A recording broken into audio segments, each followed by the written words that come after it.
सुप्रभात प्यारे बच्चों, मैं आपकी हिंदी की अध्यापिका प्रेमचंद मेमोरियल पब्लिक स्कूल से तीसरी कक्षा में आपका स्वागत करती हूँ। बच्चों, आज हम हिंदी व्याकरण का पाठ 3 पढ़ेंगे जो पेज नंबर 15 पर है।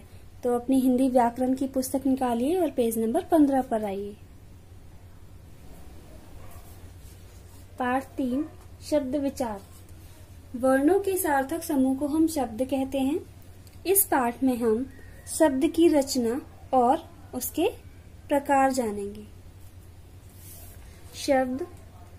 शब्द वर्णों के सार्थक मेल को कहते हैं, जैसे कि जमा ता जमा ब बराबर किताब, हा जमा थी बराबर हाथी, सु जमा रा जमा ही बराबर सुराही, ल जमा ड़ जमा का बराबर लड़का, कौ जमा आ बराबर कौआ, ही जमा र जमा न बराबर हिरन।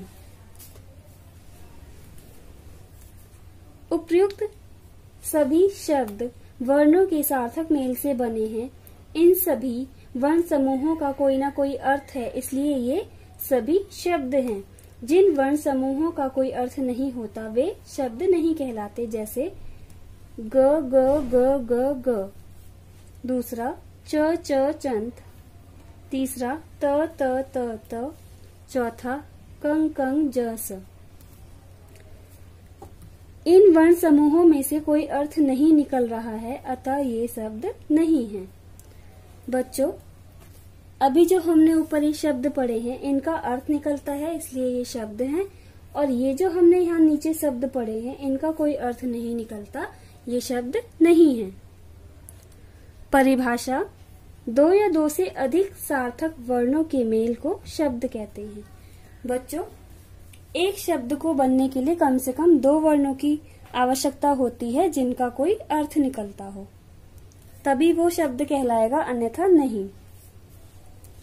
जिन वर्ण समूहों का कोई अर्थ होता है उन्हें सार्थक शब्द कहते हैं। जिन वर्ण समूहों का कोई अर्थ नहीं होता उन्हें निरर्थक शब्द कहते हैं। इस प्रकार हमने 2 प्रकार के शब्दों के बारे में जाना। पहला, सार्थक शब्द जैसे मेज, कुर्सी, पंखा, मोहन, चाय, रोना आदि। दूसरा, निरर्थक शब्द जैसे ल ल ल, टाइजल, भ भ ती ती, वायह आदि। बच्चों, जिन वर्ण समूहों का कोई अर्थ निकलता है उन्हें हम सार्थक शब्द कहते हैं, और जिन वर्ण समूहों का कोई उचित अर्थ नहीं निकलता उन्हें हम निरर्थक शब्द कहते हैं। ओके, इस प्रकार हमने शब्दों के कितने प्रकार पढ़े हैं? 2। तो शब्द के कितने भेद होते हैं? 2 होते हैं, सार्थक और निरर्थक। जिन शब्दों का उचित अर्थ निकलता है उन्हें हम सार्थक शब्द कहते हैं, और जिन शब्दों का कोई उचित अर्थ नहीं निकलता उन्हें हम निरर्थक शब्द कहते हैं।